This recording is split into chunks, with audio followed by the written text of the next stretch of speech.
Subscribe பண்ணாதவங்க subscribe பண்ணுங்க. அப்படியே பக்கத்துல இருக்க பெல் ஐகானையும் பிரஸ் பண்ணுங்க.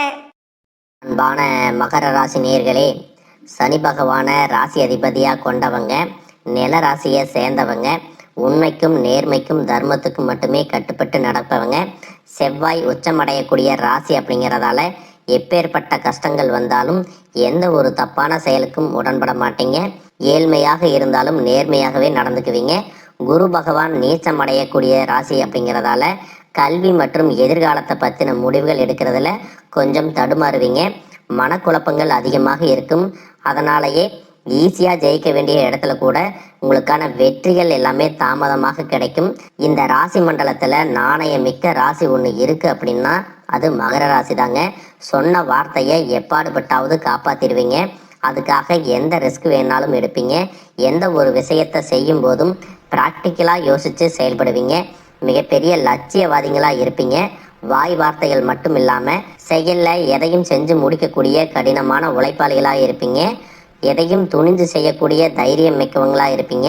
எத்தனை தோல்விகள் வந்தாலும் வெற்றிக்காக தொடர்ந்து முயற்சி செய்யக்கூடியவங்க. நல்ல விஷயமாக இருந்தாலும் சரி, கெட்ட விஷயமாக இருந்தாலும் சரி, தன்னுடைய வாழ்க்கை அனுபவத்திலிருந்து தான் எல்லாத்தையும் கற்றுக்குவீங்க. உங்ககிட்ட இருக்கக்கூடிய பலம் மற்றும் பலவீனம் என்ன அப்படின்னு பார்த்தீங்கன்னா அது பிடிவாதம் தான். ஏன்னா அந்த அளவுக்கு ரொம்பவே பிடிவாதமானவங்களாக இருப்பீங்க. குடும்ப உறவுகளுக்கு ரொம்பவே மதிப்பு கொடுக்குறவங்க. வீட்டில் செல்ல பிள்ளையாகவும் இருப்பீங்க. எந்த இடத்துக்கு போனாலும் தானாகவே ஒரு பொறுப்பை எடுத்து செயல்படக்கூடியவங்களாக இருப்பீங்க. மற்றவங்களுக்கு பிடித்த மாதிரியான நல்ல குணங்கள் உங்கள்கிட்ட நிறையவே இருக்கும்.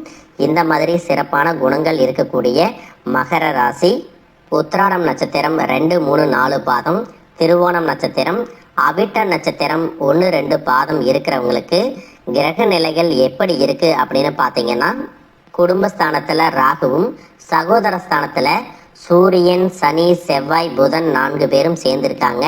சுகஸ்தானத்தில் சுக்கிரனும், சத்துருஸ்தானத்தில் குருவும், அஸ்தமஸ்தானத்தில் கேதுவும் இருக்காங்க. இதன் காரணமாக பார்த்தீங்கன்னா உங்கள் மனசில் இருந்து வந்த கவலைகள் எல்லாமே நீங்கி புத்துணர்ச்சியோட இனி இருக்க போகிறீங்க. வியாபாரம் சார்ந்த பணிகளில் உங்களுக்கு மேன்மை ஏற்படும். சூழ்நிலைகள் உங்களுக்கு சாதகமாக அமைஞ்சு நல்ல பலன்களை கொடுக்க போகுது. வெளி வட்டாரத்தில் உங்களுடைய செல்வாக்கு அதிகரிக்கும்.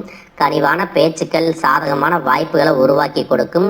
நீண்ட நாட்களாக தடைபட்ட தன வரவுகள் எல்லாமே கிடைக்க போகுது. ஆடம்பரமான பொருட்கள் மீதான ஆர்வம் அதிகரிக்கும். வாரிசுகள் வழியாக சுப செய்திகள் உங்களுக்கு கிடைக்கும். உங்களுடைய கருத்துகளுக்கு எல்லாருமே மதிப்பு கொடுப்பாங்க. கணினி மற்றும் இணையம் சார்ந்த துறைகளில் உங்களுக்கு முன்னேற்றம் ஏற்படும்.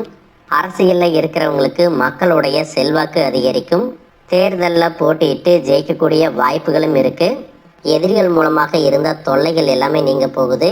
வேலை மற்றும் தொழிலில் உங்களுடைய போட்டியாளர்களை நீங்கள் ஜெயிச்சு வருவீங்க. எத்தனையோ கனவுகளோடவும் எதிர்பார்ப்புகளோடவும் தான் இந்த 2026ஆம் ஆண்டை நீங்கள் தொடங்குனீங்க. ஆனாலும் இந்த 3 மாதங்களாக உங்களுக்கு பெருசாக எந்த ஒரு விஷயங்களும் நடக்கலை. இது நாள் வரைக்கும் உங்கள் வாழ்க்கையில் நடந்த சில சம்பவங்கள், ஏமாற்றங்கள், துரோகங்கள் எல்லாமே ஒரு பெரிய படிப்பினையை கொடுத்திருந்தாலும் சில விஷயங்களை எல்லாம் இன்ன வரைக்கும் உங்களால் ஜீரணிக்கவே முடியலை. அதனாலேயே நிறைய நேரங்களில் மனசு வெறுத்து போய் இந்த வாழ்க்கையில் இதுக்கு மேலே நான் அனுபவிக்கிறதுக்கு என்ன இருக்குது அப்படின்னு எதிர்மறையான எண்ணங்கள் உங்களுக்கு அதிகமாக வரும். மற்றவங்களுக்காக நான் அனுபவிச்சதெல்லாம் போதும், இதுக்கப்புறமாவது எனக்கு பிடிச்ச மாதிரி வாழ்க்கை அமையுமா அப்படிங்கிற ஒரு கேள்விக்குறியோடு தான் நீங்கள் நின்றுட்டுருக்கீங்க. எவ்வளவு கஷ்டப்பட்டதுக்கு அப்புறமும் ஒரு லட்சியத்தோடு நீங்கள் செய்யக்கூடிய ஒவ்வொரு விஷயத்தை கெடுக்கிறதுக்கும், உங்களுடைய முன்னேற்றத்தை தடுக்கிறதுக்கும், உங்களை அவமானப்படுத்துறதுக்கும் இங்கே நிறைய பேர் கூடவே இருந்துட்டு முயற்சி பண்ணிட்டு தான் இருக்காங்க. ஆனாலும் அவங்களுடைய சதிகளையும் சூழ்ச்சிகளையெல்லாம் தாண்டி இப்போ வரைக்கும் ஓரளவுக்கு நீங்கள் நல்லா இருக்கீங்க அப்படின்னா உங்ககிட்ட இருக்கக்கூடிய நல்ல எண்ணங்களும் கடவுள் பக்தியும் இது வரைக்கும் நீங்கள் செஞ்ச தர்ம காரியங்களும் தான் உங்களை காப்பாற்றிட்டு இருக்கு. இதுக்கு முன்னாடி நல்ல நண்பர்களாக இருந்திருப்பாங்க, நல்ல உறவுகளாக இருந்திருப்பாங்க.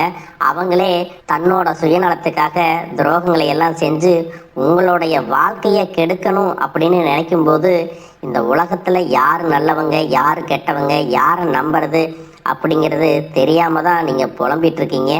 ஒரு வகையில் இந்த மாதிரி விஷயங்கள் உங்களுக்கு கஷ்டத்தை கொடுத்தாலும் இப்போவாவது இவங்க நம்ம மேலே எவ்வளவு பொறாமையோடவும் வன்மத்தோடவும் இருக்கிறாங்க அப்படிங்கிறத ஓரளவுக்கு நீங்கள் புரிஞ்சிருப்பீங்க.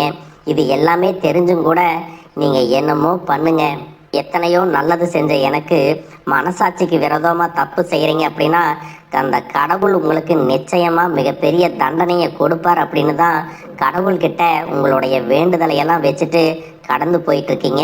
இப்போ இருக்கக்கூடிய சூழ்நிலையில தான் உண்டு தான் வேலை உண்டு அப்படின்னு தான் இருக்கிறீங்க. இருந்தாலும் உங்களுடைய கஷ்டத்தையும் கண்ணீரையும் மற்றவங்களுக்கு தெரியாத மாதிரி தான் பார்த்துட்டு இருக்கிறீங்க. உங்களுடைய வாழ்க்கை உங்களை எப்படி புரட்டி போட்டாலும் முடக்கி வச்சாலும் நீங்கள் எப்பவும் போல சாதாரணமாக இருக்கிறதுனால உங்களை சுற்றி இருக்கிறவங்க எல்லாருமே இவங்களுக்கு என்னப்பா ஜாலியான வாழ்க்கை வாழ்கிறாங்க, இவங்க கிட்ட என்ன குறை அப்படின்னு சொல்லுவாங்க. ஆனால் மனசில் நிம்மதி இல்லாமல் சரியாக சாப்பிட முடியாமல் அவ்வளவு ஏங்க நிம்மதியாக தூங்க முடியாமல் கூட நீங்கள் எவ்வளவு கஷ்டப்படுறீங்க அப்படிங்கிறது உங்களுக்கும் அந்த கடவுளுக்கும் மட்டும்தாங்க தெரியும். இந்த மாதிரி உங்கள் வாழ்க்கையில் திடீர்னு ஒரு பிரச்சனை, உடம்பு சரியில்லை, ஹாஸ்பிட்டலில் பெருசாக செலவு வந்துருச்சு, குடும்பத்தில் அவசர தேவைக்கு பணம் பத்தலை, பிஸ்னஸில் லாஸ் ஆயிருச்சு அப்படின்னு உங்கள் வாழ்க்கை முடங்கிருச்சுன்னா கூட நின்று உங்களுக்கு உதவி செய்கிறதுக்கோ ஆறுதலாக 4 வார்த்தை பேசுகிறதுக்கோ அவ்வளவு ஏங்க திரும்பி பார்க்க கூட உண்மையான ஆள் கிடையாது. ஆனால் நீங்களாவே ஏதோ தட்டு தடு மாதிரி எந்திரிச்சு நிற்கிறப்போ உங்களை குறை சொல்கிறதுக்குன்னே நிறைய பேர் தேடி வருவாங்க. உங்கள் சொந்தக்காரங்க தெரிஞ்சவங்க அப்படின்னு எல்லாரும் தேவைக்கு மட்டும்தான் உங்களை பயன்படுத்திக்கிறாங்க. இதையெல்லாம் தெரிஞ்சதுக்கு அப்புறமும் மறுபடியும் அவங்களுக்கெல்லாம் உதவி செஞ்சு ஏமாறக்கூடியவங்களாக தான் நீங்கள் இருக்கீங்க. இந்த வாழ்க்கையில் எப்படியாவது முன்னேறிடணும் அப்படிங்கிறதுக்காக தினம் கஷ்டப்பட்டு உழைக்கிறீங்க. இது நாள் வரைக்கும் என்னுடைய மனசாட்சிக்கு தெரிஞ்சு நான் யாருக்கும் எந்த கெடுதலையும் கஷ்டத்தையோ துன்பத்தையோ கொடுத்ததில்லை. எனக்கு மட்டும் ஏன் இந்த வாழ்க்கையில் இப்படி நடக்குது அப்படின்னு ஆதங்கப்படுறது உண்மைதாங்க. என்ன இருந்தாலும் உங்களுக்கு இவ்வளவு கஷ்டங்கள் ஆகாது.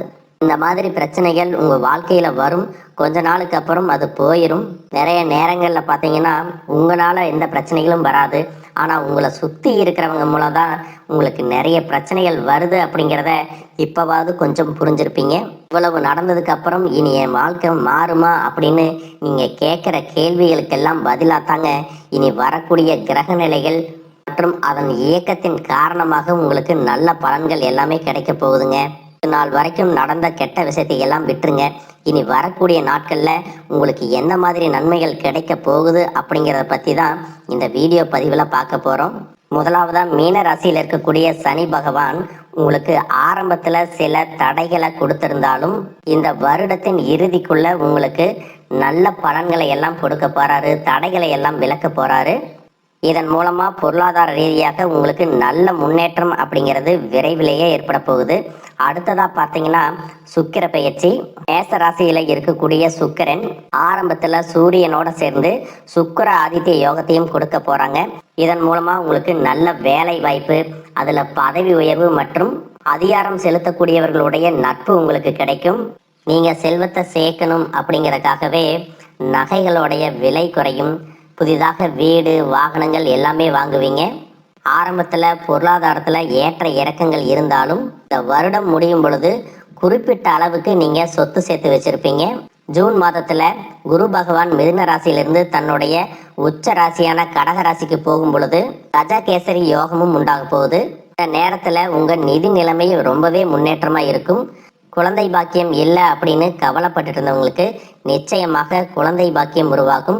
அவங்களுடைய உடல் நலனில் எவ்வளவு பிரச்சனைகள் இருந்தாலும் அதையெல்லாம் சரி செஞ்சு இந்த பாக்கியத்தை அடைய போகிறாங்க. அவங்க குடும்பத்திலையும் மனதிலும் மிகப்பெரிய மகிழ்ச்சி நிரந்தரமாக இருக்க போகுது. படிக்கக்கூடிய மாணவர்களுக்கும் கல்வி ரொம்பவே சிறப்பாக இருக்க போகுது. அடுத்ததான் நவம்பர் மாதத்தில் ஏற்படக்கூடிய ராகு கேது பெயர்ச்சியில் குடும்பம் மற்றும் தொழிலில் திடீர் மாற்றங்களும் திருப்பங்களும் ஏற்பட போகுது. நீண்ட நாளாக நிறைய பேர் உடல்நலம் சார்ந்த பிரச்சனைகளில் முடங்கி கிடந்திருப்பாங்க, நடக்கிறதுக்கே ரொம்ப சிரமப்பட்டிருந்திருப்பாங்க. அந்த பிரச்சனை எல்லாமே முழுவதுமாக நிவர்த்தியாக போகுது. கடந்த காலகட்டங்களில் உங்களுக்கு நல்லதொரு வேலை கிடைச்சிருக்காது. குடும்ப கஷ்டத்திற்காக குறைவான சம்பளத்தில் பிடிக்காத வேலையை செஞ்சுட்டு இருந்திருப்பீங்க. உங்களை பொறுத்த வரைக்கும் பிஇ படிச்சிருப்பீங்க, டிகிரி படிச்சிருப்பீங்க. சில பேர் தன்னுடைய கல்வி தகுதிக்கு சரியான வேலை கிடைக்கல அப்படின்னு ரொம்பவே ஆதங்கப்பட்டு இருந்திருப்பீங்க. வரக்கூடிய நாட்களில் நீங்கள் சரியான முயற்சிகளை எடுத்தீங்க அப்படின்னா அரசாங்க வேலைக்கு நீங்கள் முயற்சி பண்ணாலும் உங்களுக்கு அரசாங்க வேலை கிடைக்கும்.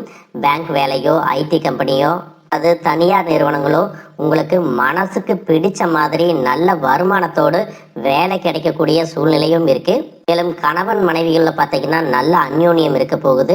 இது வரைக்கும் இருந்த மன கஷ்டங்கள் எல்லாம் நீங்கி ஒற்றுமையோட இருக்க போறாங்க.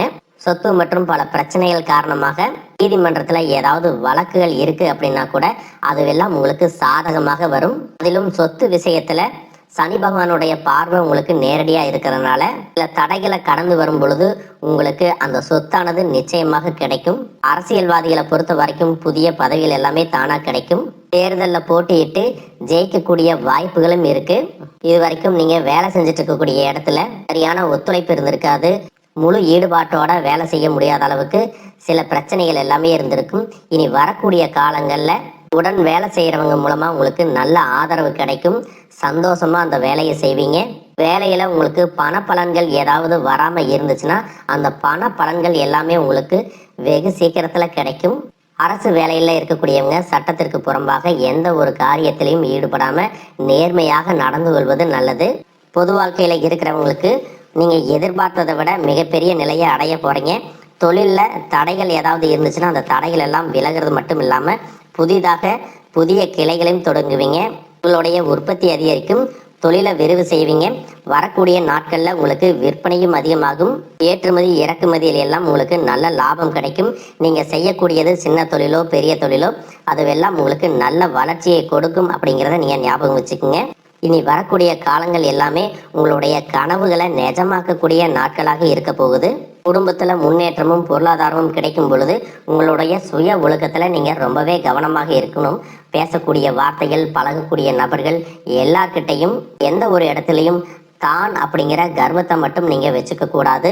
மற்றவர்களை குறையாக பேசுறதோ மட்டம் தட்டி பேசுறதோ அதை காயப்படுத்துகிற மாதிரி பொது இடங்கள்ல பேசிடக்கூடாது.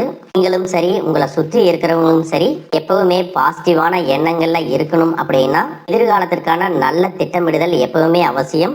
அதனால நீங்க எந்த ஒரு விஷயத்த செய்யும் போதும் எதிர்காலத்துல இது எனக்கு எந்த மாதிரியான பலன்களை கொடுக்கும் அப்படிங்கிறத மனசுல வச்சுக்கிறதும் அவசியம். இதை நீங்க சரியா செஞ்சுட்டு வந்தீங்கன்னா பெரியவர்களுடைய உதவி கிடைக்கும். உறவுகளில் இருந்த சண்டை சச்சரவுகள் முழுவதுமாகவே விலகும். புதிய நண்பர்களும் உங்களுக்கு உதவி செய்வாங்க. தொழிலில் ஏற்பட்ட நெருக்கடிகள் விலகும். பொருளாதார ரீதியாக நலிவடைந்த நிறுவனங்கள் மீண்டும் முன்னேற போகுது. மேலும் மேலும் உங்களுக்கு வியாபாரத்தில் எதிர்பார்த்த லாபம் கிடைக்கும். உங்களுடைய புதிய சிந்தனைகள் மற்றும் நேர்மறையான எண்ணங்கள் உங்களுடைய வளர்ச்சிக்கு காரணமாக இருக்க போகுது. கடந்த காலகட்டங்களில் திருமணம் பார்த்தீங்க அப்படின்னா நிறைய பிரச்சனைகளும் சிக்கலுமாக இருந்திருக்கும். அதிலும் ஜாதகம் சரியில்லை, சொந்த வீடு இல்லை, வசதி இல்லை, பெற்றோர்கள் சரியில்லை, அரசு வேலையா இருக்கணும், இந்த மாதிரி எத்தனையோ காரணங்களை எல்லாம் சொல்லி உங்களுக்கான திருமணம் தடைகள் ஏற்பட்டிருக்கும். இன்னும் சிலருக்கு பார்த்தீங்கன்னா தெரிஞ்சவங்களாலையும் நண்பர்களாலையுமே திருமணங்கள் எல்லாமே நின்று போயிருக்கும். இந்த மாதிரி இடத்துல உங்களால் எந்தெந்த விஷயத்தை எல்லாம் சரி செய்ய முடியுமோ அதையெல்லாம் சரி செஞ்சுட்டு குரு பெயர்ச்சிக்கு பிறகு நீங்கள் திருமண முயற்சிகளில் ஈடுபட்டீங்கன்னா உங்களுடைய மனதுக்கு பிடித்த மாதிரியான நல்ல வரன் அமையும். குடும்ப வாழ்க்கை சிறப்பாக இருக்கும். உங்களுடைய வாழ்க்கை துணை அழகா இருப்பாங்க. கை நிறைய சம்பாதிக்கக்கூடியவங்களாகவும் இருப்பாங்க. அதே நேரத்தில் வாழ்க்கை துணையை இழந்துட்டு இரண்டாவது திருமணம் பற்றி யோசிக்கக்கூடிய ஆண்கள் மற்றும் பெண்களுக்கு தன்னுடைய வாழ்க்கையில வரக்கூடிய துணை, அவங்களுடைய பழக்க வழக்கம், ரெண்டு பேருக்கும் கருத்தொற்றுமை இருக்கா, மன பொருத்தம் இருக்கா, மற்றும் தேவைப்பட்டா உங்களுடைய ஜாதகத்தை கூட ஒரு முறை நீங்க சரி பார்த்துக்கிட்டு இரண்டாவது திருமணத்துக்கு முயற்சி செஞ்சீங்கன்னா நல்ல வாழ்க்கை துணை அமையும். மற்றவங்க பொறாமப்படக்கூடிய அளவுக்கு நல்லதொரு வாழ்க்கையை வாழ்ந்து காட்டுவீங்க. காதலிக்கக்கூடியவர்களுக்கு சரியான புரிதல் இல்லாமல் போகிறது மற்றும் கருத்து வேறுபாடுகள் காரணமாக பிரிஞ்சிருப்பாங்க. இன்னும் சிலருக்கு பெற்றோர்களே காதலுக்கு தடையாக இருந்திருப்பாங்க. வேற ஜாதியாக இருக்குது, நல்ல குடும்பமாக இல்லை, வசதி இல்லை அப்படின்னு ஏதாவது ஒரு காரணத்தை சொல்லி பிரிஞ்சிருந்திருப்பாங்க. ஆனால் இனி வரக்கூடிய காலங்களில் நீங்கள் உண்மையாக உங்கள் காதலை வெளிப்படுத்தும் போது அந்த காதல் கண்டிப்பாக உங்களுக்கு கை கொடுக்கும். வீட்டில் சொல்லும் பொழுது பெற்றோர்களே உங்களுடைய காதல் திருமணத்தை நடத்தி வைப்பதற்கான வாய்ப்புகள் இருக்குது. சிலருக்கு பார்த்தீங்கன்னா சின்ன வயசுலேயே தன்னுடைய வாழ்க்கை துணை இழந்திருப்பாங்க. சிங்கிள் பேரண்டாக தன்னுடைய குழந்தைகளை கவனிச்சுட்டு இந்த வாழ்க்கையை வாழ்கிற மாதிரி இருந்திருக்கும். ஆரம்பத்தில் உங்களுக்கு இது போராட்ட காலமாக இருந்தாலும் தன்னம்பிக்கையோடவும் சுயமரியாதையோடவும் இந்த சமுதாயத்தில் வாழ்ந்து காட்டுவீங்க. சில போலியான நபர்கள் உதவி செய்கிறேன் அப்படின்னு உங்களை ஏமாற்றக்கூடிய சூழ்நிலையும் இருக்குது. அப்படிப்பட்ட நபர்களை நீங்கள் சரியாக அடையாளம் கண்டுபிடிச்சு அந்த மாதிரி நபர்களை உங்களுடைய வாழ்க்கையில் என்றைக்குமே அனுமதிக்கக்கூடாது. எந்த ஒரு எதிர்பார்ப்புகளும் இல்லாமல் எப்பவும் போல் உங்கள் கடமையை செஞ்சுட்டு உங்கள் வாழ்க்கையை நீங்கள் வாழ்ந்துட்டு வாங்க. உங்களோட குலதெய்வமும் கிரக நிலைகளும் உங்களுக்கு துணையாக இருக்கு. இப்ப நீங்க எடுத்து வைக்கக்கூடிய ஒவ்வொரு அடியும் எதிர்காலத்துல உங்களை வாழ்க்கையின் உச்சத்துல கொண்டு போய் வைக்கும் அப்படிங்கிறத மட்டும் நீங்க எப்பவுமே நினைவு வச்சுக்கணும். உங்களை சுத்தி நல்ல விஷயங்கள் கெட்ட விஷயங்கள் இந்த மாதிரி எல்லாமே சுத்தி சுத்தி நடந்து வந்தாலும் நல்ல விஷயங்களை மட்டும் எடுத்துட்டு நீங்க முன்னேற்ற பாதையில போயிட்டே இருங்க. உங்களுடைய நல்ல எண்ணங்களுக்கு உங்களுக்கு நல்லதே நடக்கும். வாழ்க வளமுடன். மேலும் தகவலுக்கு எங்கள் சேனலை மறக்காமல் சப்ஸ்கிரைப் பண்ணுங்கள். நன்றி.